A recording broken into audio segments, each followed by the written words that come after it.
Rude boys gonna get you by degrees. Here comes the West Indies. And when you're facing the generals, nearly every ball is a funeral. And when we battle, brother, go and put your men on the boundary line. And if you give we a liquor, that is merely a hiccup. Look, you win the little battle, you lose the war. It's the same result every time. Everybody sing. Here comes the West Indies. Here comes the West Indies. Them rude boys gonna get you by degrees. Here comes the West Indies. I tell you now, here comes the West Indies. Here comes the West Indies. Them bad boys gonna bring you to your knees. Here comes the West Indies. Special request to the Trini posse. And what about the Guyana posse? And what about the Jamaica posse? Where that you just turn the clock back by about 20 years, 25 years, and your lot absolutely lauded the game. Would you want to give this generation an idea of just what it was like being part of the heyday of Caribbean cricket? Well, yes, first selected for the West Indies cricket team to go on a tour to New Zealand. I think it was could have been 86, late 86. And it's amazing. I mean, you know, these are having a chance to play with players that you idolized since you were a little boy. I mean, you know, the Richards and the Holding was on that tour. We had Garner. And, you know, you're walking through the airport and people would just stop and stare. You know, that's the West Indies cricket team. You felt like 10 feet tall. You know, you're among all these gods. I mean, something that you dreamed of as a little boy, so you had to actually pinch yourself. So no, it was a fantastic time. You know, there was a lot of passion, a lot of pride, representing some, you know, 6-7 million people from the Caribbean. A very dominant West Indies team, which was dominated from since 75. And then obviously Richards after Lloyd continuing in the same vein. So, you know, powerful cricket nation. I was very proud to be selected and representing a great cricket nation. But obviously since then we've hit on the slippery slope. And, you know, our results in recent past hasn't been one to be very proud of. That leads me to where I wanted to go. I do want to, through the course of this conversation, chart the course of your career and talk to you about the highs and those times. But I want to talk about the present first. As you said, it's at times a little disappointing seeing the way West Indian cricket might have slid a little over recent years. When you, as a person who represented the West Indian cricket community with such great colors through the 80s and the 90s, when you or people from your time watch the present team as it stands, what is it that you see? What is it that hurts you the most? Whatever you see now, I have experienced it. Like I was fortunate to play in to start my career in the 80s, as I mentioned, and we were good up until 93. But from 93 to current date, HP's President's Day sale is on. Find AI PCs, gaming gear, ultra-secure business laptops, printers, and so much more. we just continue to go downhill. So I know what it feels like. I'm now obviously been retired a long time. I'm not a fan. I'm a fan now watching in, and I've got my opinions. I just think that I suppose as an ex-player, and furthermore, I'll probably go as far as to say the West Indies board have been found totally wanting, really, and we have, well, I suppose the players must take some responsibility for the performances being professional cricketers. I think you really can't look past the West Indies Cricket Board to take the bulk of the game. You know, they're the custodians of the game. And, you know, for the last 15, 20 years, I haven't seen them implement any measures, any real long-lasting measures that will start to arrest this decline. Yes, we've got a professional league, but our wickets in the Caribbean remain some of the poorest around in you know, world cricket. Sabina Park is not what it used to be. The Barbados Kensington Oval is not what it used to be. And as a result, I think you'll always be a product of your environment. And what we see today, basically, is exactly what is happening in the Caribbean. Substandard pitches, cricket not being in the schools, a total breakdown with club cricket. And as a result, I think this is what we see today with the West Indies cricket team. But I think it's hard. You sometimes want to point the fingers at the players. Yes, they can do better always, but I don't think the board has really helped the situation. Since we are talking about the board, it obviously doesn't help to have the kind of situation that has existed in, say, this last decade, where every year you seem to have some sort of a player versus board tussle. Contract resolutions have taken long. There are signs that there might be a bit of a truce in the offing, but has that been the biggest stumbling block, so to say? Well, I said in an interview, and I've been saying this for ages now. I mean, not specifically. I'm not going to target the IPL, which I think is wonderful for cricket. The youngsters getting a chance to come to the forefront. But T20 leagues, the whole dynamics of the game, the way players move around and play today, it's different. I mean, years ago we used to spend 3.5 months, 4 months in India. Now you come, you spend 6 weeks, you go off, you go on, stuff like that. I mean, so it's sort of different. But furthermore, to my point, the issue with the players and the board has been compounded by the fact that T20 cricket is so lucrative now. How much of that onus is on the players, Mr. Hooper? Because while, yes, these contract issues are important to correct, but it does boil down at some level to an individual choice as well.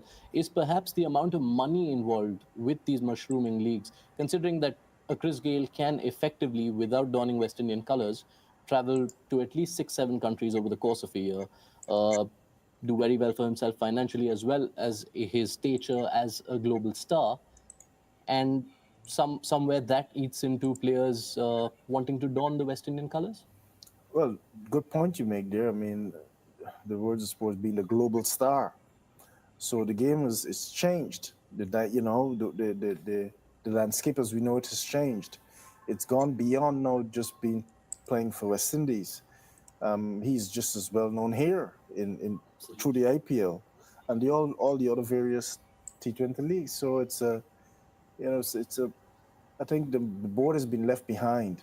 I think if we had maybe a little bit foresight, a little bit more vision, we would have seen that this is a threat, and it will continue to be a threat until the board is in a situation where they can, or in a position where they can contract most of their young upcoming players. I mean, there've been so many good players we've lost to the shorter version of the game. Sunil Narayan, Andrew Russell, Karen Pollard. I mean, Sunil Narayan I would have loved to see in this last 2 test matches. So he would have gone, and he's also a very good batsman. He can hit the ball too, he can play. Karen Pollard, I think, has never played a test match. I mean, who knows what would have happened? Andrew Russell probably would have played a handful. Chris Gayle, I think, has cut shortest. I can't tell the last time he played a test match for the West Indies. And I don't blame the players. You cannot blame the players. But I think at the end of the day, if somebody's going to offer you, hundreds of thousands of dollars to come and play for a couple of weeks, and somebody's going to offer you a contract, 200,000 or maybe half the amount or quarter the amount for the whole year, it's an easy decision. And there is perhaps a greater irony in the fact that she's a Hertz Gold Plus Rewards member, so no waiting in line at the counter for her. That means she's able to pick any car she wants. While all this has happened through the T20 era of cricket, the West Indians have been the most dominant force as far as T20Is are concerned. The only country to win 2 world titles in the T20 format. Maybe that would have been an area to look upon. Maybe that was an area where the board, of course, I'm sure, regardless of what the viewership data is in the West Indies, which I'm not absolutely certain of, when a country wins a world title, when West Indies won the World T20 in 2012 and in 2016, it surely shot up the interest in the Caribbean islands.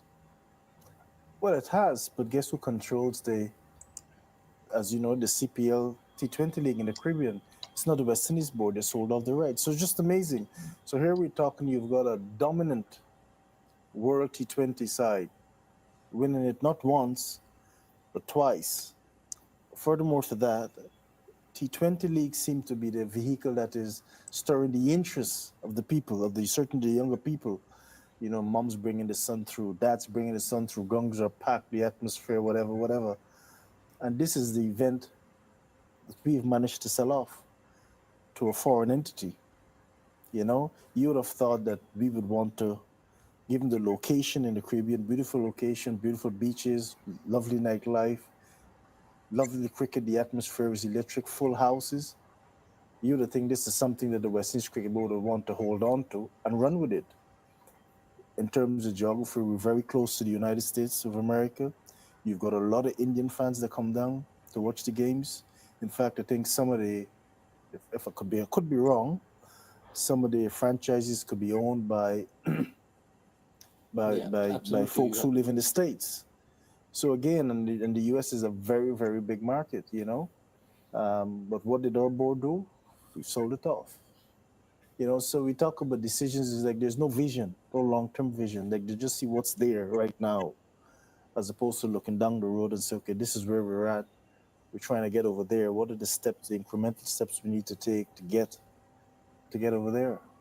Is this all that we're discussing right now? Is this on a larger level, on a more global level, also impacting the game overall and not just West Indian cricket? I mean, opinion seems to be a little torn at this point about where cricket is heading as a global sport, or whether it even is a truly global sport in the first place. Where do you stand on that debate? Well, I think it has affected it to a degree. I mean, don't get me wrong, you still got a lot of great players around, really good test cricketers around. But, you know, I could remember playing against Australian sides, playing against Pakistani sides, Indian sides, played against South Africa a few times. And when you look at this, the team sheet, I mean, you'd have 5 or 6 world-class players. You know, you come to play against India, and you see Virender Sehwag and who else to the top. And then you see Sachin Tendulkar at 3 and VVS Laxman and Sourav Ganguly and whoever else want to slot in and so on. And the bowlers, Zahir Khan and Harbhajan and so on. I mean, some of them are world-class players, you know. You go and play against Australia and you see Justin Langer and Matthew Hayden. And then you see, you know, the Steve Waugh and Mark Waugh and Gavin Gilchrist and Shane Warne and Glenn McGrath. I mean, you look at the Australian team today, you know, they've lost 2 key players in Smith and Warner. And you look at it and you've seen some players that you're saying, hey, you know. So as you look around, I suppose, as you look around the world with as far as test cricket, you can see there's obviously a decline. But like everything else, it goes in cycles, you know. It doesn't always stay up there, you know. We're probably going through a little bit of a trough, and then it'll probably, in the next few years, I suppose, go back up. I suppose with the advent of so much T20 cricket too, we're not playing as much test cricket. Absolutely. So that also could be a point, you know, that people are not getting a chance to play, you know, for a lot of big 5 test series. Apart from the Ashes, I really don't know of too many other 5 test series that are played. Would it be fair to say that this is somewhere linked to a lack of dynasties, so to say?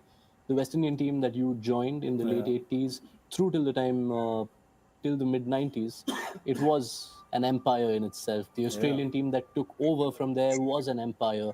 Here in this part of the world, we look at the Indian team from the 2000s as a golden generation. You don't see those generational empire-esque teams anymore in Test cricket. And these are formed, I suppose, because almost the names become household names. You know, I mean, I could say from the Caribbean, and if an Indian team is coming, back in the day, we had no television in the Caribbean, but, you know, you can call the Mahinda Amanats and the Gundapa Vishwanaths and they're household name in the Caribbean. And why they became household names? Because they obviously played for India a long time. So you keep hearing the names, and each name has a story. I mean, today, you know, you look at maybe say the T20 cricket. A guy comes in today, has a good season, you know, goes off to another club. You hear about him for a couple of seasons, then he disappears. Another guy comes on. You know, everything is like almost like fast food. You know, while Test cricket, a player will come on the scene, and there's a lot of Test cricket being played, and you hear him by the name, you know, a youngster, and then you slowly start hearing of him building this name. And it's almost like a story. So like when you probably hear about Viv Richards or Richie Richardson, or who, one of our great fast bowlers, Malcolm Marshall, you hear them come and they build this name. They've toured England, India once, they toured it the second time. So the third time it comes here, it's like a household name. You know everybody, you know all the players. If we do look at the global game, we're talking about the issues, but there are also attempts that are being made at some level across the board. Day-night tests, ping ball cricket, more result-oriented tracks. But when you see all that's being done, considering test cricket's dipping stock value, do you feel enough is being done? Drinking warm water before bed balances blood sugar levels and reverses type 2. Oh, welcome, welcome to this evening's edition of West Indies Cricket 101. One of my heroes, Carl Hooper. I remember as a little boy walking up and down Georgetown. I remember 1985, I think it was, yes, youth cricket when Carl Hooper, the West Indies youth cricket, the standard was so high. I remember leaving Buxton as a young man and walking up and down Georgetown. I remember Kenny Benjamin in that youth series and some of the other great players walk behind Carl Hooper. Certainly one of the gems of the game. I think the game has to be analyzed certainly against those who dominated with statistics. But I think the balance has to be made between statistics and what one brought to the poetry of the game, the integrity of the game. And, the older men, when they saw Carl Hooper, they say, he's a ballet dancer. They talk about Frank Worrell. Anyway, they have Jeffrey Stallmeyer, but they said Frank Worrell and Lawrence Rowe and Carl Hooper. Poetry in motion, ballet dancer, and so on. Certainly one of the great cricketers of all time.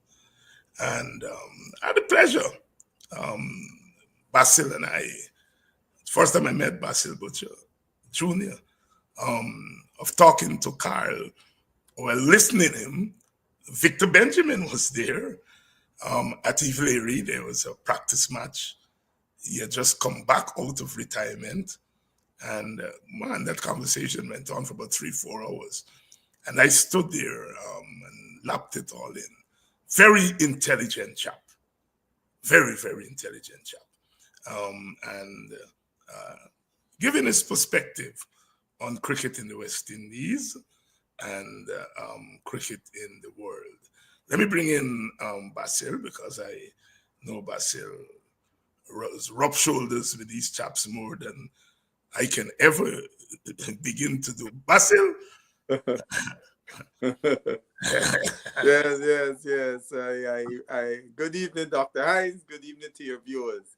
Yes, I remember that it was a Saturday. It was a Saturday or a Sunday, or it's one of those. It was a weekend day. It was a weekend day. It was a Saturday. Yeah. It was a Saturday. Yes.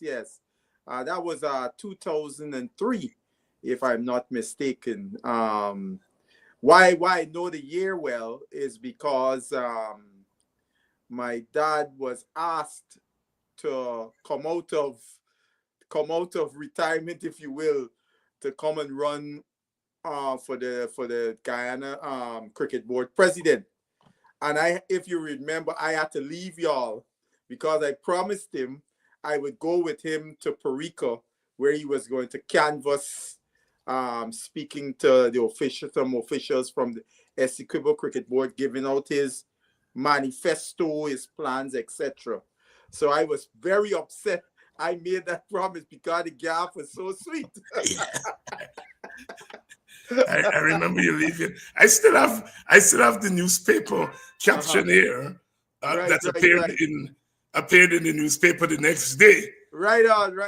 Yeah, I still have it here, and okay. Yeah. My wife at that time laminated it, and and I walk with this wherever I go. Whenever I move, this is one of the first things I carry with me. Some of the thoughts there. I mean, Carl was expressing. What year did Hoops do this interview? It was this year. This was done in 2010 or thereabout. It was about 10 years ago. No, that's interesting. We're now 15 years onward, and that interview, what he was saying, could have been said yesterday. You yes. know? The needle has not been moved in terms of West Indies cricket development. There's a lot of fancy bells and whistles that these guys have been saying, and Hooper pointed out a very important aspect that has never been addressed by West Indies Cricket Board and its affiliates, the territorial boards, club and school cricket. We know, like, from a Guyana perspective, there is no school cricket in Guyana. I see school cricket played in some other parts of the Caribbean, actually. Barbados. No, well, I know a guy who streams. He would stream school cricket in Jamaica, and you see the standard is nowhere. What it you know what I mean? Barbados, they still continue to have a very school cricket competition, both at primary and secondary school. Several of the secondary schools play in the BCA wide tournament in second division, etc., and so on. They still have, Barbados still has a lot of the structures of the halcyon days, but they're not producing players of world class. Barbados still produce the most players, because if you look in the regional tournament and you look over the landscape across teams, you would see a lot of Barbadian players playing elsewhere outside of Barbados. They're more than any other territory in the region, and that's because of their structure. But what is missing? None of them are world-class players or elite players. That's the problem. We used to develop players, and when they got to the elite level, they were able to more than hold their own and to show that they belong here and they were high-level performers. That's not what we're producing anymore. And what's the missing link? I mean, if in Jamaica and Barbados, you have the architecture, the infrastructure that you had in the old days. But in the old days, you were producing volume and quality. Today, you're producing, as you're saying, and I agree with you, you're producing volume but not quality. What's the missing link? There are a couple of things, because that's where it's important that you drill down and look at what brought us success, and also what brought us success, and what was the environment, one, within the context of those countries, as well as the larger international landscape. A couple of things. In the days of the halcyon days, let's look at the foundation. Club cricket. National players, international players would be playing in club cricket on a regular basis. Even guys who had recently retired from international cricket would still play club cricket for a few years after they retired from international cricket and so on. Those things rarely happen today, right? That was a fixture. You go throughout the region, you would always hear guys who came up in those eras talk about the veterans of the past, players and so on, were mentors for them and so on as they were coming through. That is no longer much of a facet in the West Indies cricket ecosystem.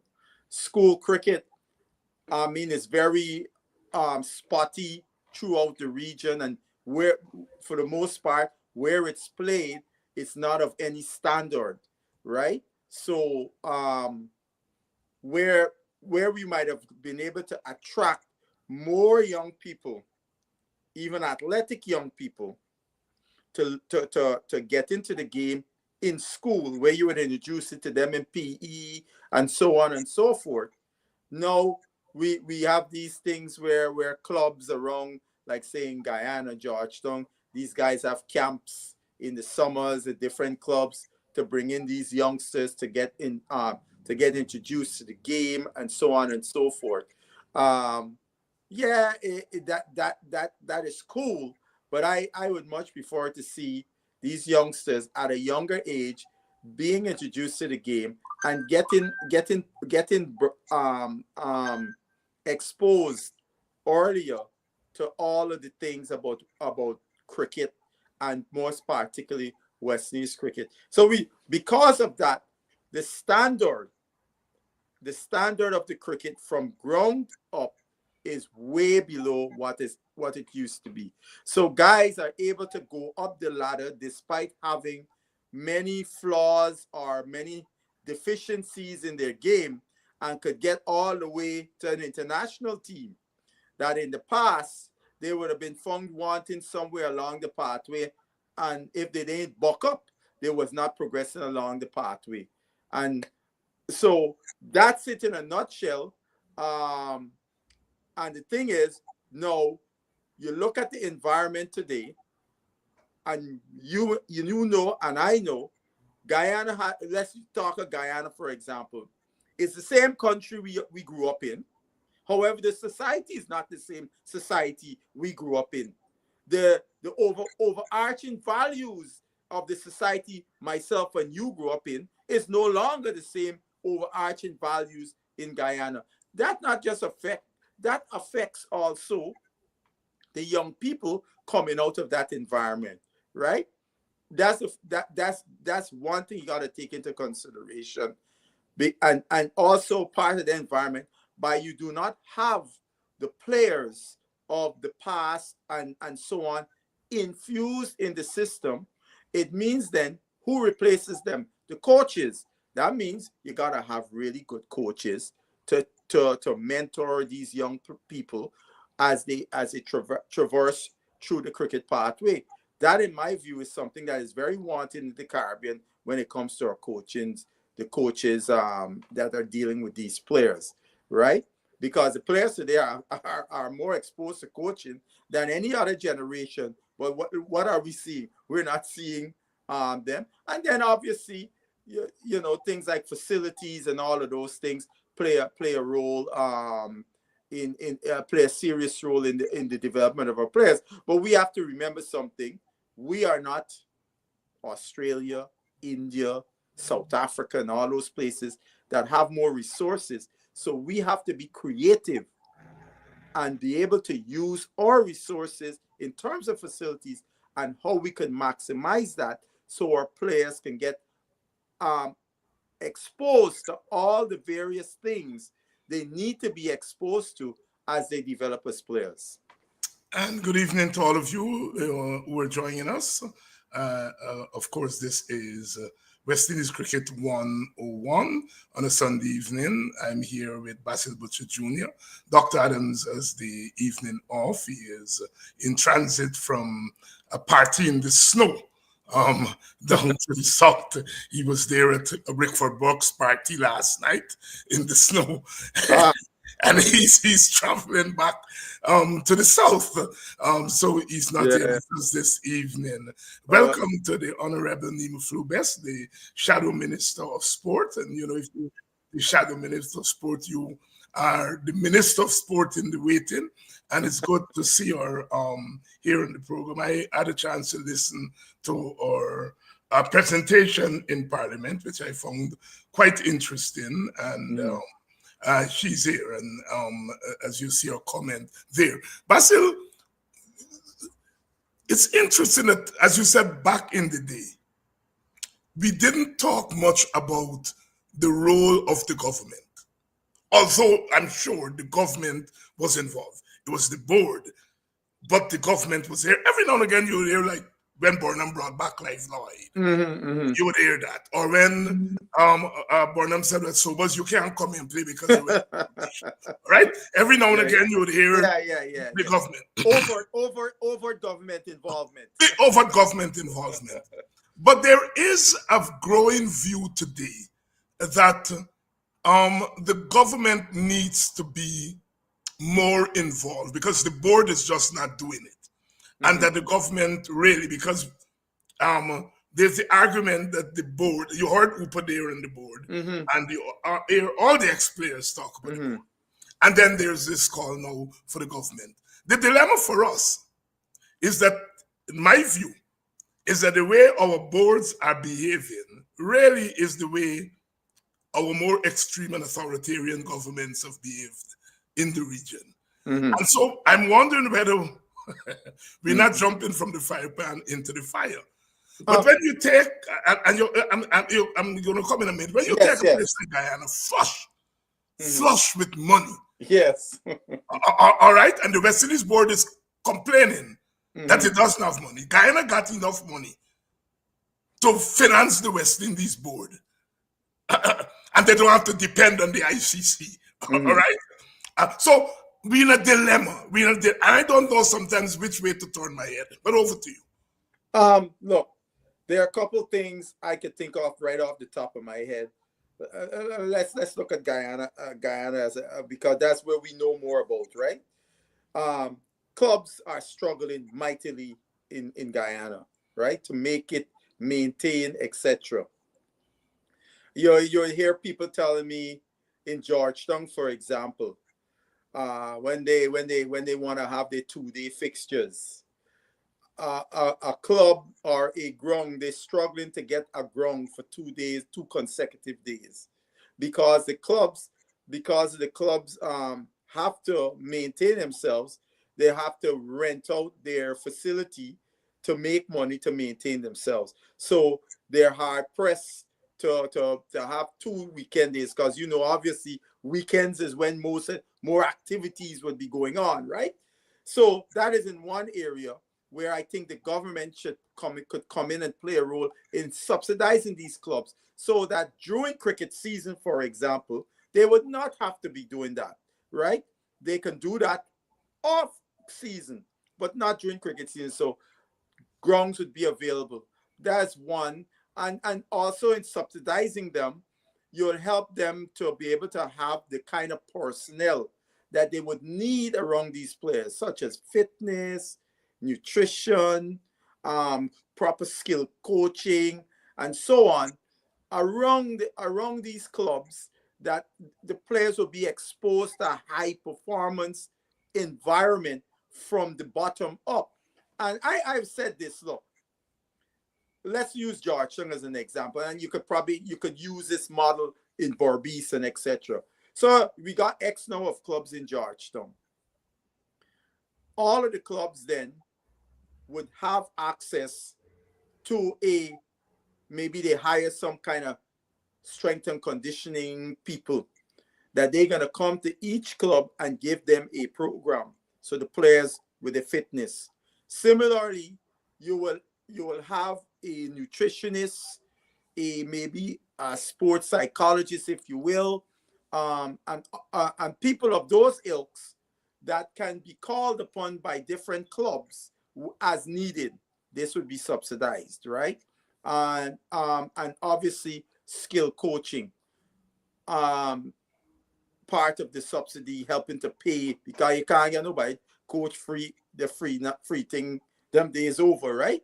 And then also on top of that, there needs to be, I made a statement that every club that has at least a first division team should have an analyst kit, because our players need to be introduced from that level, how to practice, being able to see video of themselves, how to correct, and so on at that level. Not until when they get to the regional level, which is one level above the international level, they're now exposed to that kind of thing.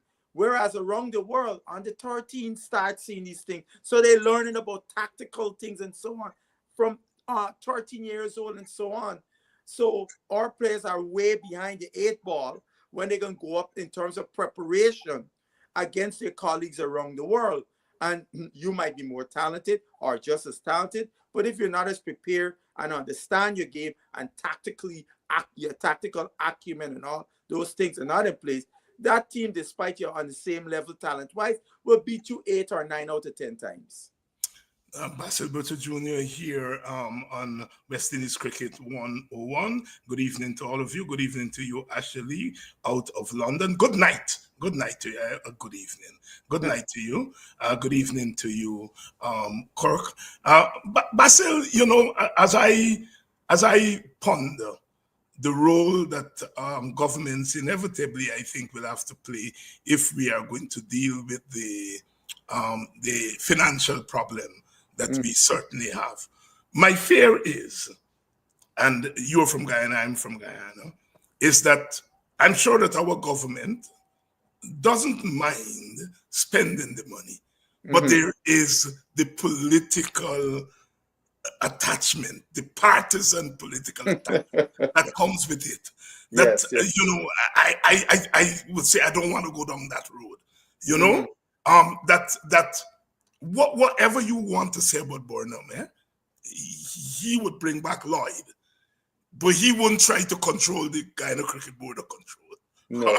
All right? No. He was far away from that. I don't think...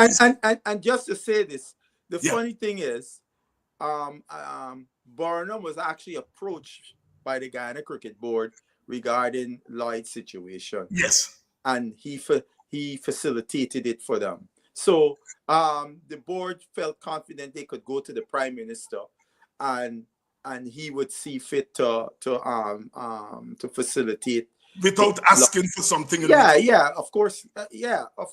I think this is where now professionalism comes into play. Now, the question you sit down with the government people, and you have to be able to talk to them. Obviously, they have their political leanings or whatever.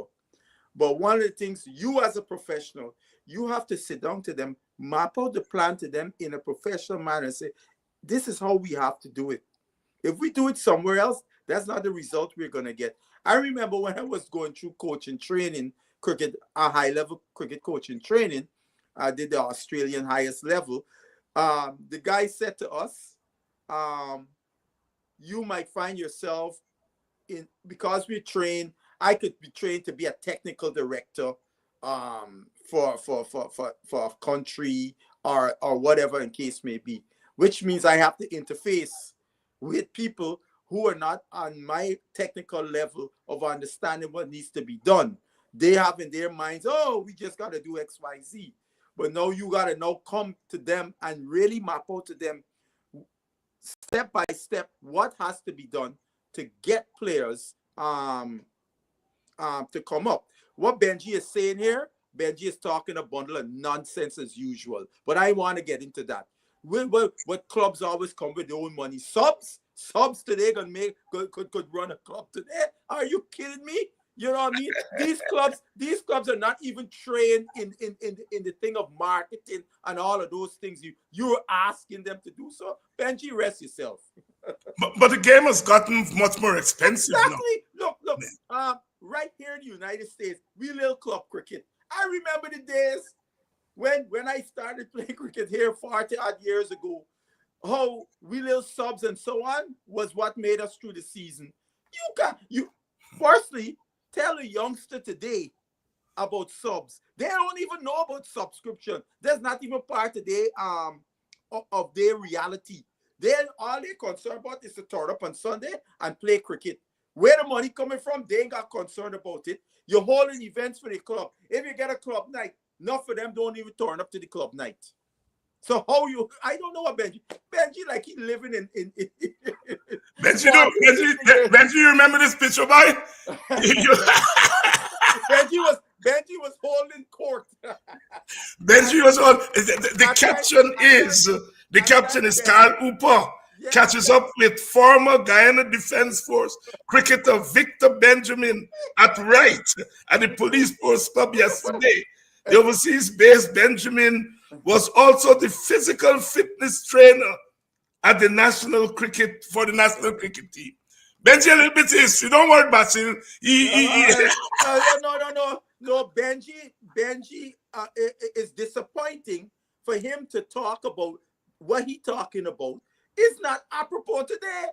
Again, that's what I'm talking about. Looking at the environment we're dealing with. This is not back in my day. Today is 2025. The mindset of people 2025, the players, and so on and so forth. I've been around club cricket for the last 40 years, and I have seen this thing continue. Here, another thing. A lot of these young players today have no full understanding of what club life used to be of past generations. They don't understand the loyalty to club life and all of those things. That, pay a subscription. Now again, if you pay a little $5,000 a year, you must gotta get 1 million members for that $5,000 to be able to fund your program. Look, I have been told in Georgetown, for example, if a club has a first division and a second division game scheduled on the same weekend, they only can play one game because they can't find players for two teams. So if you're struggling to find players for two teams, where is this money coming from that environment to be able to manage the club, right? Yeah. Mike is making the point here with the oil wealth. I think Guyana government can support professional sports league rather than pouring lots of money into the global super league. A lot of the sports clubs are bankrupt. Exactly. And you know something too, Dr. Hines. I've read and heard about the Minister of Education and people of that ilk talking about they're gonna be putting in the curriculum. Children gotta do physical, PE, play, and so on, because Dr. Hines, I'm still trying to wrap my head around it. Somebody taking 20 subjects. I still cannot wrap my head around 20 subjects. When I was going to school, you take 8, that was plenty. Plenty. That was plenty if you take 8. I take 6. Right? I took 5.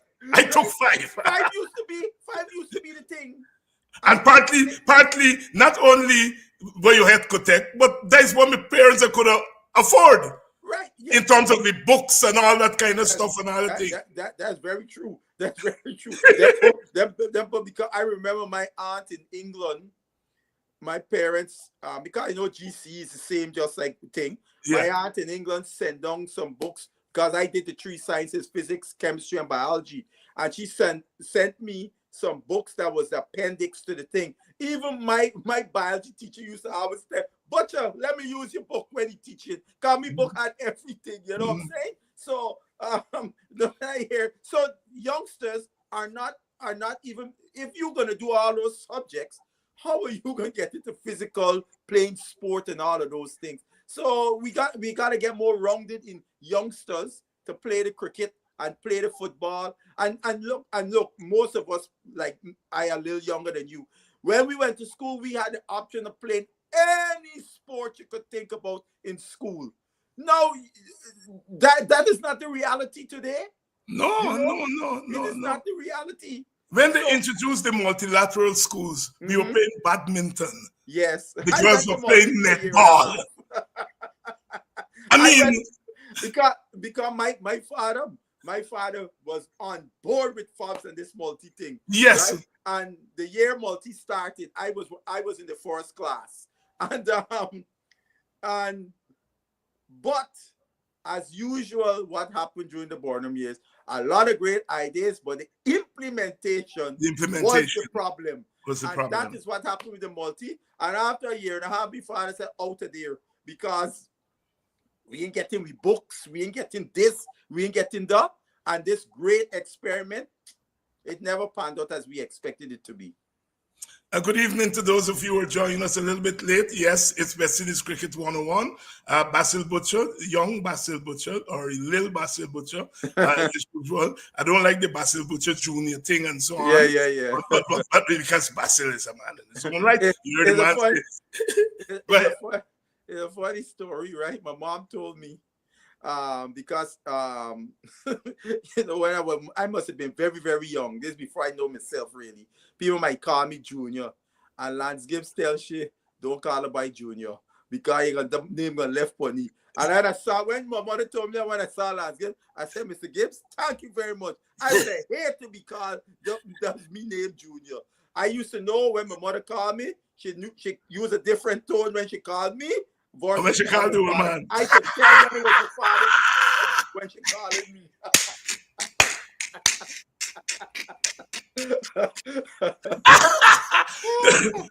the reason I laugh, you know, is part of my study and teaching of Caribbean culture. Yeah.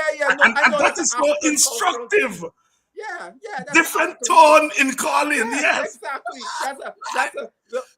I like you, Dr. Hines, because as I told you, I studied under Marimba Annie. So, so she's a cultural anthropologist, and yes, African culture is what that is. Who is the person that grounded me into African culture? And when a lot of things when I started studying under her, and I relate back to how we would do things as African people, and so, and then I started to realize where it came from. You know, and even a simple thing like how my mother would call me and my father, we got the same name, but a different tone that we each knew when she was calling out to us. That's an African thing. Where is CLR James beyond the boundary? You know, linking cricket. And Basil, you started out earlier by saying that, you know, the cricketers we produce, they come from our society. They come from our country. They don't drop from the sky. Yeah. And in many regards, we're expecting our cricketers to be different from the way they were socialized. Correct. You know, and you're never going to do that. You know, and you made a point, Basil. Last night I was in my little statistic thing, and I was looking through Pakistan thing, and you remember Asad Shafiq, and you had another one. There were two of them. You don't remember them very much because they were playing with Inzama, Ulak, and the other stars. And I said, these chaps just retired quietly. One of them got about 6,000 runs, and another one got about 4,000 runs. Yeah. So I said, go and see what these chaps doing. You know, both of them playing first-class cricket in Pakistan. A lot of them. Look. Let me tell you something. That's the difference in a lot of the subcontinent players that have played international cricket, and you go and see their domestic cricket, you still see them playing. Yeah, I was stunned. Yeah, I was stunned. And making runs, you know. Yeah, making runs. I saw 2023. We call him Muhammad Hafiz, the professor. There was a Masters tournament in Florida. I was working with one of the teams as the physio, and we went. Well, we team get knocked out, so I gone and I watching the semis and the finals, and he was batting like he could play first class again and still make runs, because one of the things, if you remember, he prided himself on his conditioning. He was always a highly conditioned. That's why he played into his 40s, could play for Pakistan into his 40s. Same, Misma Ul Haq was playing in the same tournament. You know? And the fit, the conditioning, you know, them men belly flat as a pancake and so on. You know, when you see them running around in the field, they are looking like some old man, right? So they could still play the domestic cricket. And unlike us, the players in subcontinent have a reverence for the past players, unlike our players today, right? So they would be in such awe to know that one of their former players is playing with them, or even come to them with advice and so on and so forth. that is something that got, in my view, got taken out of our cricket culture by the people who started to be in charge of cricket in the Caribbean that were not of cricket background. They loved the game, but they were not of cricket background, and because they probably felt somewhat inferior to these former players because they couldn't talk about the game on the level with these guys. So they would only keep the ones around who would be soup drinkers, not the ones who would tell them you're doing nonsense. Right. You know, and you saw that link of a former player and a current youngster got severed immensely. That today, young players feel like, and that's a reflection of the society again. If, say, Andy Roberts makes some statements about a current player, they take it personal and he is criticizing them, etc. Right. But if they took the time to know who is Andy Roberts, you would understand. Andy Roberts will tell you his way of communicating is not the one would say the textbook way, but his meaning is well. He is doing that because he wants the best from you. So if you know him, if you are interacting with him, you will know when he say that he is not saying that to in a way to knock you down. Is a way to help you to get better. This is a guy that wears West Indies cricket on his short sleeves, you know. He said he sleeps cricket, he eats cricket, and he dreams cricket. Yes. I was talking about Azhar Ali, and who played between 2000. Oh yes, Azhar Ali recently retired. He was a guy, you remember, he was a guy that did the triple century and the triple century 302 in 2016 in Dubai. Yes, Azhar Ali, right. And he made 7,000, and the other one was Azad Shafiq. And they were playing with Yunus Khan and Inzamon and so on. So exactly. They were always the kind of bridesmaids and so on. But they're still playing domestic cricket and making runs. Yep. You see? It's reminiscent. That's reminiscent of when people like my father and Seymour Norris and all those guys retired. They still was playing domestic cricket. Yeah. It was so good to see Sir Clive Lloyd at the cricket ground. He has been there on several days because I heard him in commentary. He was doing some long stints. Yes. And you know the big skipper will always give you a lot of good information. Yes. Here's hoping. Look, even if Clive Lloyd was doing nothing, just being there at that ground, I think it makes a difference. But the young cricketers will walk past him. I mean, again, that is a part of the unfortunate thing, because for a lot of the young players, Clive Lloyd is simply a name. Yes. Clive Lloyd doesn't hold the reverence that he should hold in their hearts and minds, and that is also a failure of West Indies cricket as an entity. Again, we're talking about the environment.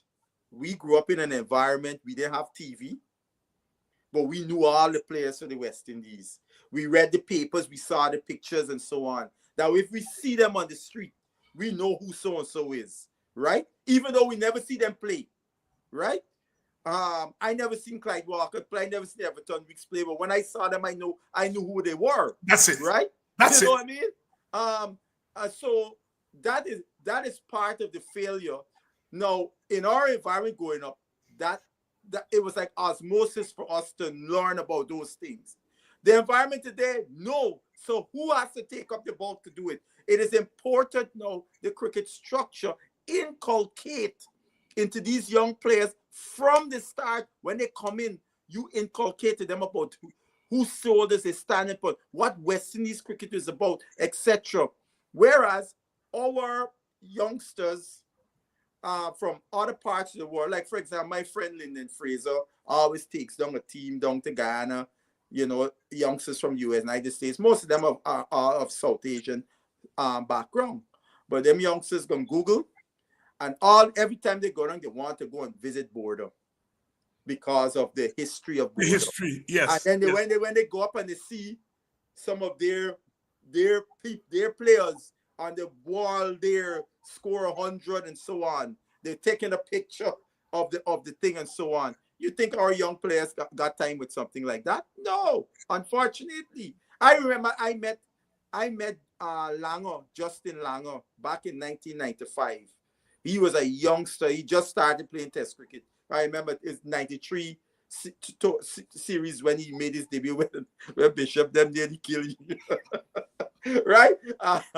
And Viv, that was when Viv and Botham was in Australia doing some tour.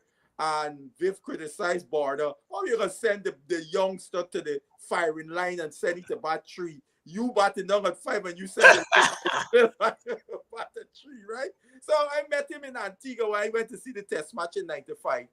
I introduced myself. You know, Langer knew who my father was. There you go. And I saw my father go in West Indies dressing room. And Roger Harper was the coach. And Roger had to introduce who he was to the players. Yeah. You know, Langer knew who my father was, and then I was teasing him about. He said, "Yeah, that was some serious chin music that he got from Bishop and so on." But yeah, I mean, those little things, Dr. Hines, have eroded, and all are part and parcel of the demise of West Indies cricket. It's not just simply what we're doing on the field; it's all those things that added up to make our players develop and go to what they would be. That we have turned a blind eye. I remember as far back, it might be in the mid-90s, I think, where every time I would go home, I followed DCC because one of my friends took me to DCC in the early 90s, and that became a club. And then I remember there was a guy, a youngster named Christian. I remember 1 year I go back and Darwin Christian. That's right. Them guys tell me, Butch, we got a bad man, a young bad man batsman named Christian. And every time I go home and they play First Division, I said, is Christian playing? No, man, Butch, he in Trinidad playing cup cricket. Playing Trinidad, playing cup cricket. You know, the first time I can finally see Christian play is when I think they stream a game we play for Guyana or something like that. I can finally see Christian play. No, Christian are using him as an example. Right. But this was something going on. A lot of the club teams a lot of the top players, several of the players were in Trinidad playing the trade in the 90s.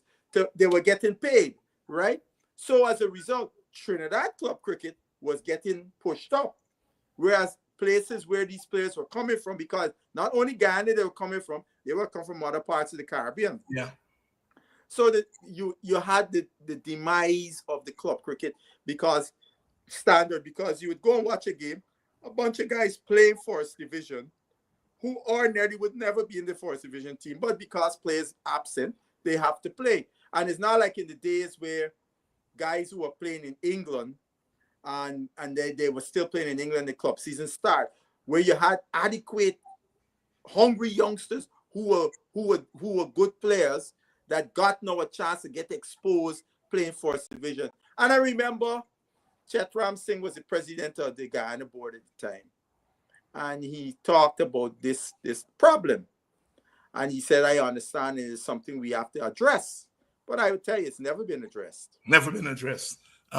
Nicolette is saying here, oh boy, once the great Gary Sobers went up to a young West Indies player. Yeah, I heard about that. Oh, Lord. Oh my goodness. I heard about that. You know? Yeah.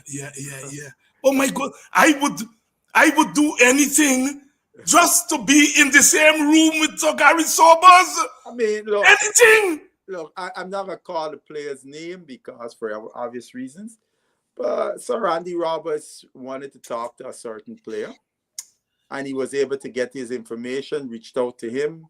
You know, he loved to talk to him and so on. Player said, yeah, when I get into, I'll give you a call. He didn't give him a call. And then he ran into him because the player was coming to Antigua, and he ran into him. And the player goes, "Oh, shoots, I forgot." I telling another friend of mine who was a fast bowler in his days. He tell me, what? Andy Roberts called me. I would be sleepless all night knowing tomorrow I get him from meet Andy Roberts. You know what I mean? So, because again, for that player, he don't really know who Andy Roberts is. No. Andy Roberts is just a name. It's just like, same Sir Andy told me a story when he was playing county cricket. What's the guy named the fast bowler from England in the 60s? I can't how I missing the name. The one who gives breaky record. Freddie Truman. Truman, yes, Fred Truman. Fred Truman made a comment about his bowling technique. Uh-huh. And Andy Roberts telling me he went in the nets for hours and hours to correct it. And you know why he did that? Because it's who made the critical Truman. Because the man, Truman said, if Andy Roberts could do X, he would become a great bowler. And because it was Truman who said it, he said he went in the nets and he said it took him hours to get this thing like it is. As Truman described what he needed to do to improve his action, you know. But just like the story this person is putting there, Nicola Francis. Yeah, I saw Andy Roberts supervising the pitch at ARG when I was there. Yeah. And I asked Andrew Seeley, who was then on the cricket board, can you take me across to talk to Andy Roberts? Yeah. He said, Dr. Hines, he's a normal chap. Just go across and introduce yourself. I said, no, man, you. Of course. I'm frightened to walk up and no. The great Andy Roberts. Yes, of course. Eventually, I made my way over there and so on. And Andrew Seeley said, right? Yeah, Andrew Seeley said, well, this is Dr. David Hines on thing. And he said, well, drop the doctor. And I was able to chat with him about pitch preparation, fast bowling. It wasn't the selfie days. Yeah, we didn't have phone them things. We didn't have the phone. I know the time you're talking about because I went a couple times to Antigua to see Test cricket when he was the man overlooking preparation. But yeah, I told him too. I remember because he is my favorite fast bowler. I have a temper Marshall and so on. Roberts is my favorite fast bowler here. I grew up wanted to be like Roberts, but then I realized quickly I'm not a fast bowler. So let me just think with my batting, right? And I remember vividly in '78 when they came to play Leewards came to play Guyana. That's he and Viv come back from yes, I know.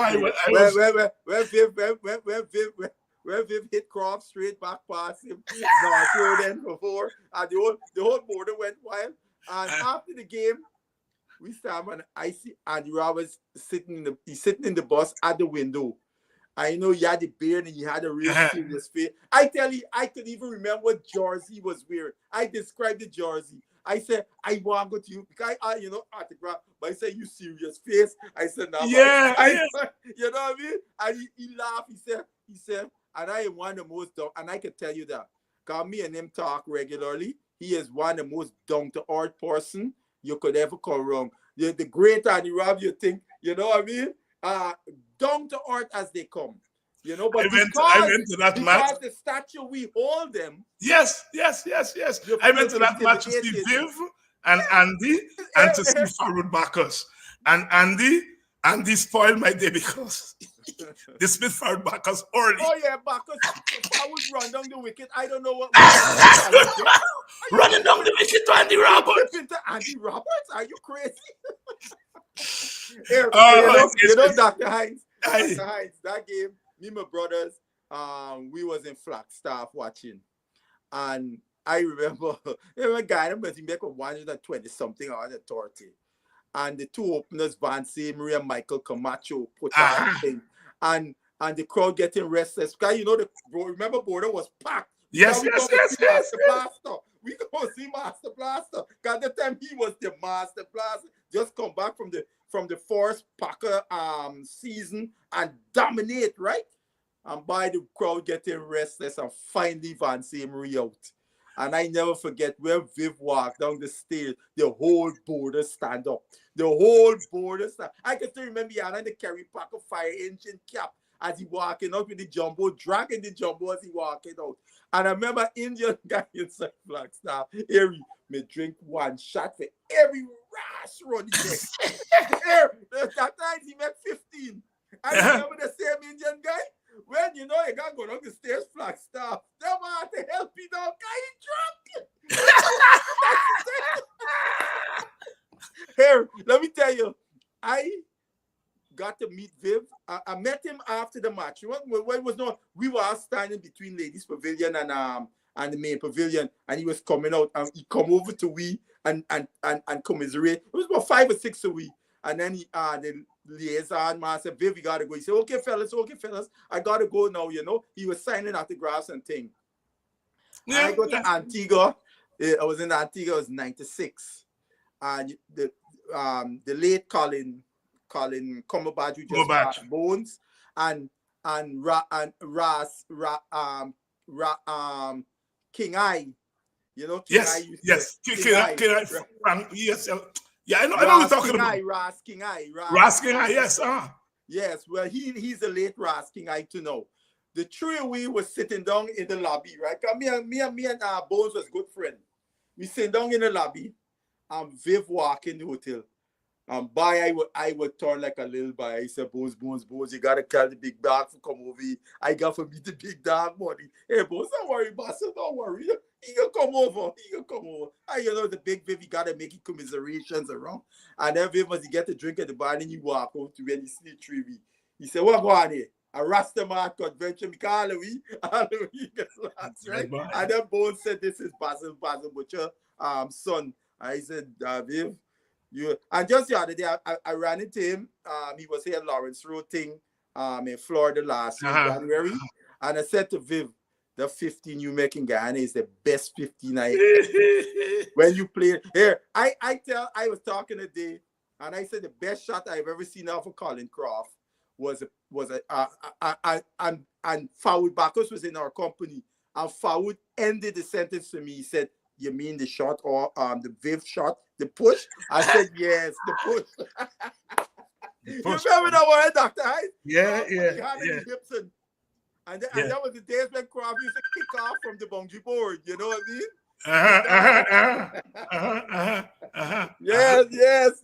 Yeah, we'll be reminiscing here. And I know this is the part of the program that a lot of people said, don't do that. I met Viv for the first time in person. Both of us were going through immigration in Antigua. You know, Antigua immigration is a little thing. Yes. And he was in front of me. And I said, Vivian Richards? And he looked wrong. And we held up the line, you know? Yes. Because we started, and he started to chat with me. And nobody hurried up and said we holding up the line or anything. Down to And he earth, for good 4 or 5 minutes and so on. Yeah.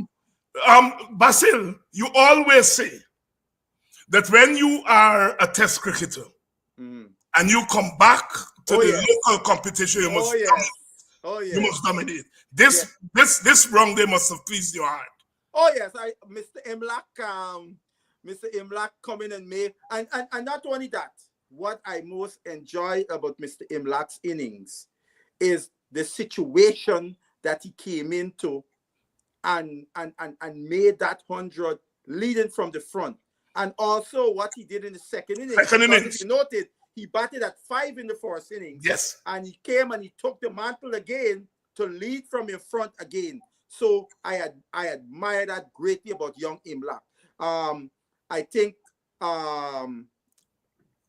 also Brathwaite did what he's normally do. And I'm gonna tell you something, Dr. Hines.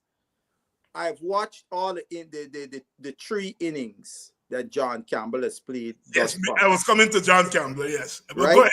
The 3 innings. He's passed 50 in all of them. Yes. 100. John Campbell has dominated the bowling in all of those innings. You could see you know the thing you like to say, he's a cut above the rest. You could see clearly he's a cut above the rest. He was toying with some bowling when he threw a wicket in the first match. Right? I watch all of his innings because I got a lot of interest in John Campbell. Because in my view, I would love for John Campbell to be back at opening West Indies cricket because I feel he complements Brathwaite very well. And John Campbell is a player that has that ability. Let me just note, I said ability to turn the pressure back onto a bowling attack that Louis right now does not have that. No. Chandapal don't have that. And we need a guy up top that could put pressure back on. Look, I mean, I'm not saying he's this, but just to give a context, that's what Dave Warner used to do. That I will tell you something, Khawaja misses Warner for that because Warner took a lot of pressure off of Khawaja. Could stay in his shell and just knock it around, hit the fours and so on because Warner was taking the pressure off him on the other side, right? And that's what a Campbell could bring to our opening pair. And I hope he continues because the guy just looks like he in a different level. Yeah. And it's amazing for a guy who had been away from the game for a couple of years that to come right back in and taking the bowling apart. It is a wonderful thing to see. Kevin Hodge hit 100 too. Yes, 126 out of 166. That was a phenomenal inning. Well done to Hodge. Django hit a 90 something. Django, yes. Jason Mohammed. What old time term we would say the evergreen Jason Mohammed has back-to-back hundreds. You know, right. You know, somebody making a joke. You think they're gonna pick Jason Mohammed. You know, but one thing we is heartening to see. But what's interesting, a little thing to let people know. In the first couple of rounds, they're using a kookaburra ball. Oh. Right? A kookaburra ball doesn't do as much as the Dukes. Right? And if you remember, if you had followed England cricket this past season, England has instituted the same thing because they wanted their bowler to develop more skills. Right? So as a result, you saw a lot of batsmen making a lot of runs in county cricket in the early part of county cricket. There was you know the part where the place wet and damp, you know, them dabbly men would run up with a Duke's ball and doing magic. So they said, no.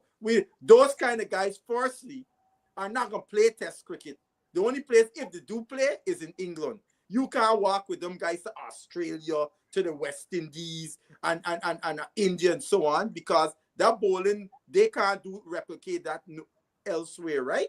So they wanted fast bowlers and guys to develop the skills. And then as the place gets warmer, they go back to the Duke ball because they play test cricket, the Duke ball. And that's the same thing they're going to be doing in the Caribbean. So it'll be interesting to see when the bowlers get a hold of the Duke ball, if these guys can still be as effective batters as they have been showing with the kookaburra. Warrican shows that it was not a fluke. He picked up an 8. Warrican, no, what Warrican is showing to us, he has really matured as a bowler. He understands what his plan is, what he has to do, understands his skill set, how to apply it in all the given situations. You could see he really understands his game, right? And unfortunately, our boy, Mr. Moti, better watch himself. Guy, you see Mr. Carrie Pierre, what he just do is... That's right. I was coming to Carrie Pierre. Yes. 21 wickets already. Exactly. Here, man. You know our friend, the great Philip Spooner, the media man from... Yes, the media man. Yes. Spooner put in, we chat, you know, but it's hyperbole. Based on stats, even bypass, we buy the left-hander from Jamaica, Valentine.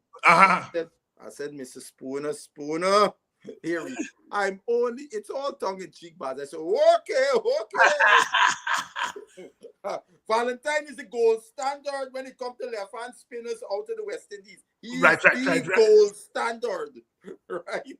And if Valentine catch them batters when we got here today, because from all reports I've heard about Valentine, not only the guy used to bowl fast but and spin the ball. Spin the ball. So That's you, what I heard. you get a combination of bowling the ball and spinning it. My. Yes, I heard he used to spin that ball. I heard Turn the ball big. I asked, because they tell me Lance Gibbs used to spin the ball till his fingers used to. Yeah. Lance Gibbs. Me over tell me about how they all them used to take turns and filing down the corn and the fingers from all the overs. They all used to take, because you gotta get feeling in the finger, and it can't go there, you can't feel it. Right. So file it down, you know. Yeah, I asked Lance Gibbs about Valentine. He said, "Oh Lord, out of this body." He said he spun it.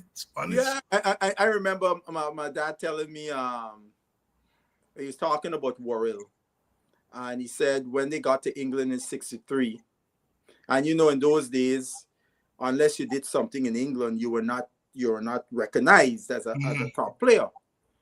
And he said to the team, we only have 2 superstars on this team, myself and Valentine. Yes. Right? Because only the 2 of us have done the business here in England. The rest of y'all haven't done nothing here in England. And that team included Sobers, who had already broken the world record, Kanai, who made separate 100 in Australia, Gibbs, who had a hat trick in Australia, etc. Right? And, you know, kind of like to get these guys to understand, you know, what y'all have to do. If you want to make your mark, this is what you have to do. And then he even told them, another thing he told them, that when you walk out on the field to play, you're not only playing for the team and the folks back home, you're also playing for all them black people here in England. That when we win, they walk into work with the chest puff up. If we lose, they could get knocked off the work. And that too, Dr. Hines, is also one of the changes in our society. That political understanding that our cricketers had from in the time of the colonial period, and understand themselves as Caribbean people and what they were representing, that society is no longer there for those youngsters to have that consciousness of what that represented. It was in the face of those past generations, right?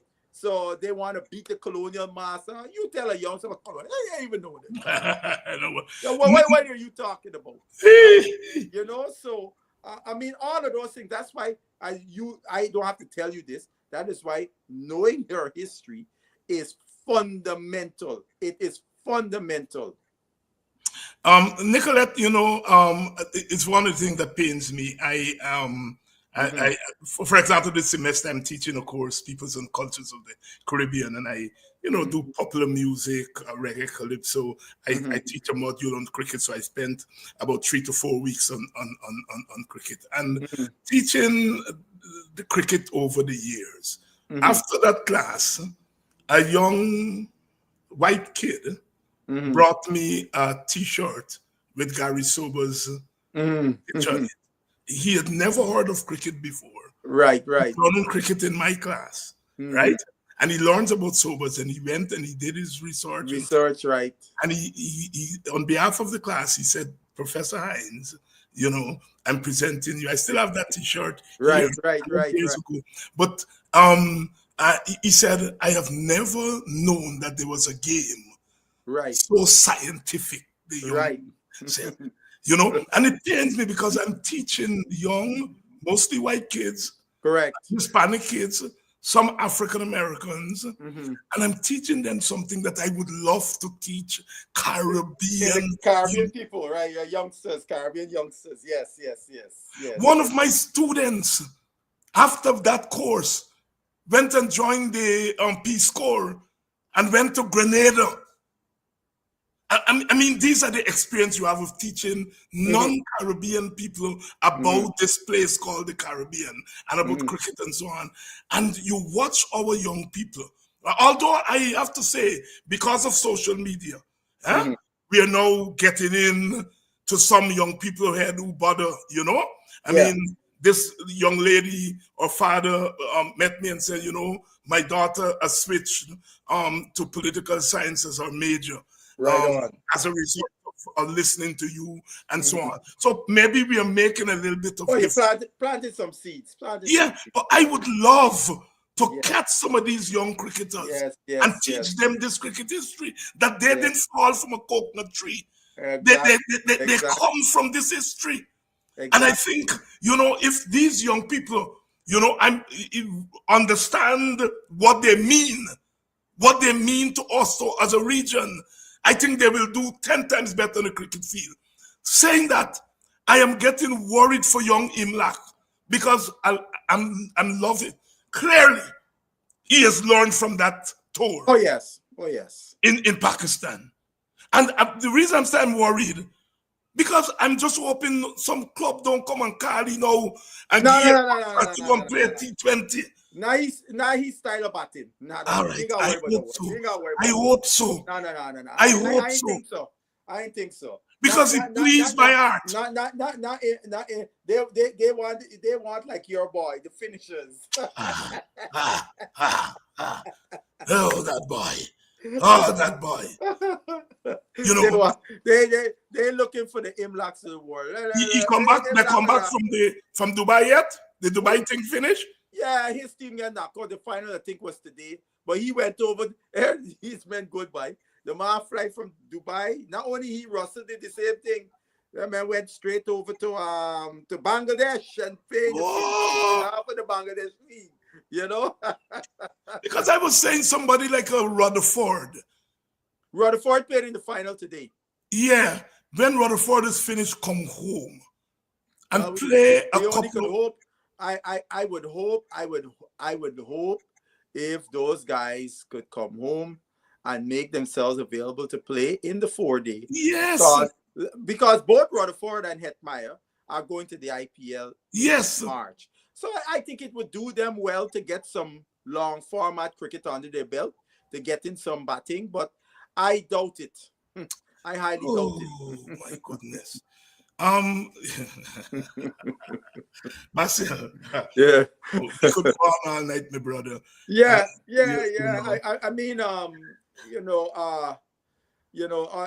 A lot of our young people, and a lot of times I don't blame them per se, because if you don't teach them, how they're gonna know? They're gonna just pick it up. Right. They're gonna pick it up just like so. And that's why I say it is important. And we talk about the schools. It would be great to to have that history taught in the schools, because it's a very significant part of our Caribbean being, our West Indies cricket teams and cricket and so on and so forth. How it's so imbued in the culture. Maybe not as it used to be, but it was not as overtly as it used to be, but it is such a fundamental part of our Caribbean identity that I think is important for the young people to know, that when you walk onto a cricket field, no matter where you're playing, even if you're playing little bumper ball cricket, it is part of something of your Caribbean identity, that this thing put us as a Caribbean people on the world map, cricket. That's why, for example, the guys of my father's era are often seen even loftier than they really were as players, because of what they did in terms of the society, because they're the ones that really put West Indies cricket on the map in a significant way. Because here, as you would know this, you teach this, a lot of Caribbean nations just coming out, getting independent. So yeah. And the environment, and these guys went to England. I mean, we beat them in the 50s, but they went to England and put it on them, and then went back again and put it on them. 66. So 66. So they were seen as giants, beating the colonial master at their own game in their backyard. That brought lifted the spirit of Caribbean people, and these youngsters need to understand how the mood of us as a people change with when the West Indies win versus when the West Indies lose. I mean, after moving away from Guyana, you're not so close to the situation. And I was home one year in the 90s in Christmas time, and West Indies lose a test match, and I come downtown Linden there, Market Square with them by his line, and I walking through there. All I hear people sucking the teeth and cussing, but the West Indies people face sour laugh, and it hit me. I said, "Boy, it's still there. It's still in there. It's still there. It's still there. It's still there. It's still there. Yes, It it's is still not there. going away. Yes. I hear women. I like how we used to call. I hear women going on bad. No. That's what I'm talking about. Was doing most of the soft teeth and cussing is women, not men. You know? And I wanted, Reginald, you take the word out of the mouth, and as you would say, great minds think alike. I wanted to ask Bassett because I'm concerned about Sinclair. And you know, I'm glad Reginald thing, because I know Reginald personally. Reginald sent me a question, and I think I want us to discuss this, because it was a very, very, very pertinent question. He wanted us to discuss on the show, and I kept forgetting, and I'm glad he asked no. But Sinclair, Mr. Sinclair got to get himself in order. Oh, this was Reginald's question. I wonder if the analysis of the outstanding cricketer, Mr. Gilchrist's consideration was taken of the following. One, the quality of teams and batsmen during the playing days of our players. I guess this was something to do with Gilchrist talking about Bumrah. About Bumrah heads and shoulders. The other quality bowlers competition with each other and sharing of bowling spells. The nature of pitches our bowlers had on to toil on. Fielders' abilities to take catches off real pace bowlers. Crowd support home and abroad. The fitness levels of our bowlers. Workload in various competition leagues. Instant cricket and so on. You know, because you remember Adam Gilchrist made a statement about Bumrah being heads and shoulders above all other fast bowlers. And it was interesting. Somebody posted Bumrah's record next to Andy Roberts. Obviously, statistically, he had some metrics that was better than Andy Roberts, but it wasn't by no heads and shoulders. And now you would think Andy Roberts, for example, had to come in and toil in a West Indies team almost by himself. Yes. Because, you know, the bowlers on the other side were not nothing you would call pace. I mean, Van Bonhoeffer, all due respect, nothing, good player, Keith Boyce, Bernard Julian, but it wasn't like he had an opposite end. So they could look to block out Andy Roberts and take the chances against other and that's something that often happened to Roberts. And so a lot of times people might, you know, just judging a bowler on how many wickets they get is not always a true picture of how good that bowler is bowling. Because if you remember Colin Croft when he got 8 for 29, I remember listening on the radio to 50 years of West Indies cricket. I remember Croft saying he couldn't remember he bowled a bad ball in that bowling thing. But what was interesting, the Pakistani players said they were focused on Mr. Andy Roberts. Roberts, yes. And Croft bowling good at the other end, cleaned them up, right? So if Croft didn't have an Andy Roberts as a danger man, maybe he would not have been able to do the job he is. And all those things, and those are often things that are often forgotten about the greatness of Sir Andy Roberts. That, you know, he being the pioneer, and then maybe a couple of years down into his career, then he started to get the other guys coming in when they formed the four prong. But he had to shoulder the burden. And for a guy who was bowling at the pace he was bowling, at times I thought he had to bowl too many overs in an inning. I mean, a guy bowling 30-something overs. There's a lot of overs for genuine fast bowler. You know what I mean? Especially in conditions that are not as assistant. And look, he went on his first tour to India, got 30-odd wickets, and then went to Pakistan. The 2 tests he played there, he got 12 wickets. But the other thing, Basil, is that when the quartet got going, them guys didn't get a chance to do 7-4 and 8-4 because the wickets would, you know, 3 a man, 4 a man. You know, so he didn't. None of them had the if Oldin or Garner or Roberts were playing like Bumrah, Yes. A cut above the ones in the team. Close, yes. Oh, they would have gotten far more wickets than they gotten. But you were part of a quartet of quality bowlers. By the time you bowl your first spell, you may be lucky to come back to get a second spell. So all those things, I agree with Reginald. Mm-hmm. I find a lot of the analysts today are very presentist in their analysis, and they don't look at the overall historical trajectory of the game.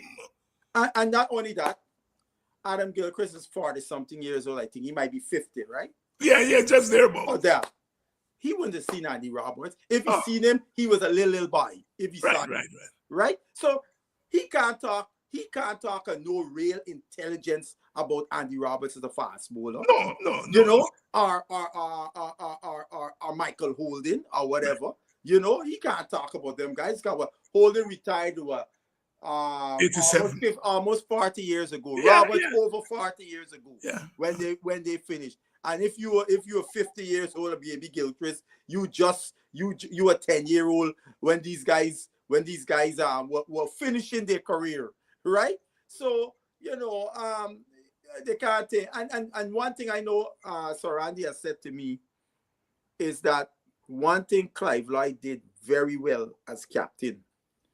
He divvied up that bowling amongst them. If you go back now and check the scoreboards, you know how the bowling was equitably distributed amongst the board. That's the point. You never really had one guy bowl 25 and the next one bowl 10. Never.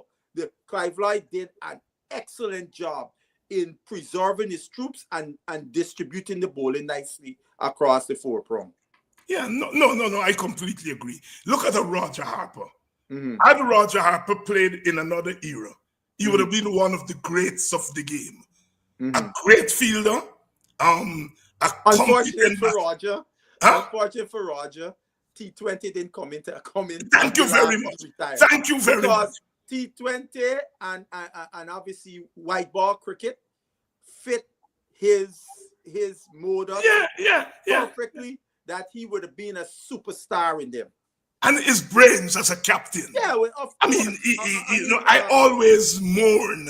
I said, my God, why Roger couldn't come a decade after? He would have been a bad man. Yes. You know what I mean? Yeah. And so therefore, when one analyzes the game, one has to take all those factors into consideration. You know, people who were in the Brian Lara era. Of course, everyone thinks that Brian Lara was God. Yeah. Understandably so, he dominated. Yes. But he is not a superlative batsman to a favor. Well, I'm glad you just said, I am so happy you said that, Dr. Hines.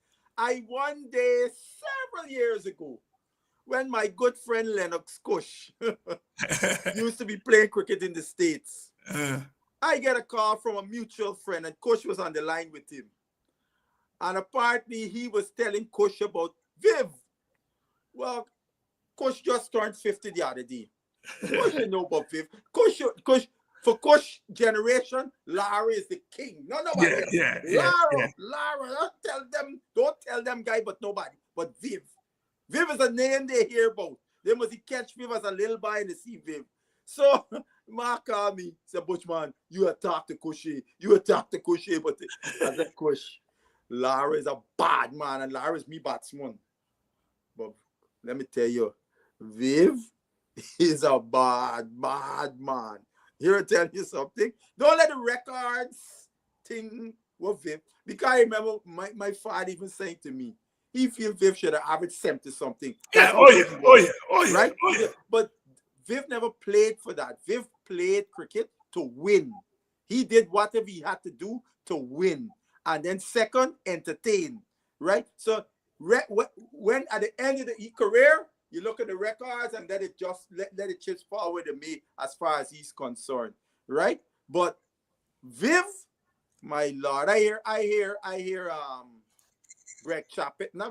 Ian Chappell, who would have a good who have an educated opinion on this. made a statement about, in his view, the 3 best West Indian batsmen he has seen or played against, and in this order: Sobers 1, Viv 2, Lara 3. I would agree with. I would no. I can live with that. I would tend to agree with Ian Chappell on that. I tend to agree with Ian Chappell on that. And Ian Chappell is a sharpshooter, you know. Yeah. He played against both Viv and Sobers. Played with Sobers in South Australia, and he's seen Lara's whole career. And he's a keen. He knows the game. He's a very keen understanding of the game. So, you know, that I thought that I agreed with that analysis. And look, Imran, just I that's a conversation. I know, of course, you remember, but I pointed out to Coach in the conversation. It was me and a mutual friend, and I said Imran Khan, and I had this article, and I don't know what happened to it.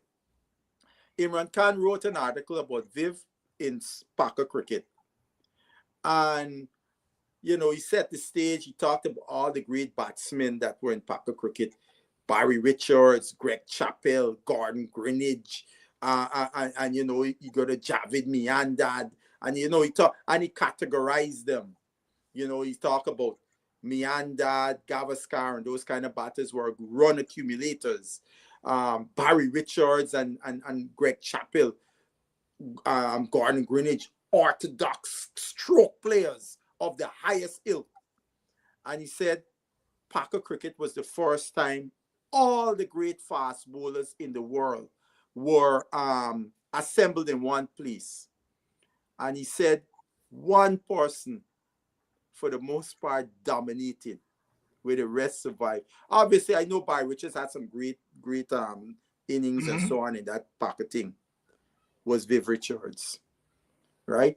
And a lot those 2 years of Packer cricket, unfortunately, never counted in Viv's or none of the players' first class or whatever statistics.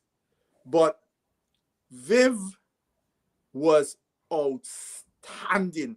That was when he was at the peak of his powers. And I wish they had official test cricket that he could have played during that time. What he would have done to their bowling if he had gotten a chance. I remember we played the 2 games, and then they get thrown out the team in 78, and then they weren't able to go to India in 79, the Kaitran team. When they had told Packer, they told Mr. Packer, we will not miss official West Indies cricket. So Packer actually rescheduled the season to facilitate the West Indies team going to India, and then they would play the season after they come back from India. And if you remember, Dr. Hines, remember they came to the Caribbean with the super tests. Yes, you know, that's what they end up doing. So when the West Indies board, that's why when people try to put them in the same category like these guys who ran off to the IPL and make themselves unavailable to play with, and say, well, Clive Lloyd and Richards and all the others. I said, no. Those guys never missed official cricket for money, right? Get your facts straight. They never did. And I said that situation was nothing to do with money. That was a selection dispute, right? It's nothing to do with money. And the West Indies board was wrong on all counts. Yes. Basil Butcher, young Butcher, here tonight. Dr. Adams was out partying last night in the snow in New York. We had some snow. Well, I see New York. I saw New York. And usually we in Jersey just get more snow, but we ain't get nothing close to that. We must get a little 2 inches. I saw video of people in New York, in New York with the snow. I said, well, they look like they got about somewhere between 3 and 6. Yeah. I don't even know if Doc made it out to New York because he was supposed to travel back, but I don't know if the snow permitted them to travel. But no. Well, today no snow and fall, and I think everything would have been cleared out. They fix up the thing. Okay. Yeah. I far away from the snow by here. Oh yeah, well yeah, you in Arizona, you snow. You gotta go to Flagstaff. I gotta go to Flagstaff to see snow. See some snow. I had a colleague that lived in Flagstaff, And man telling me, but so I said, wait, y'all get snow now. He said, yeah, man, Flagstaff. That shit get cold in the winter out here, bro. I said,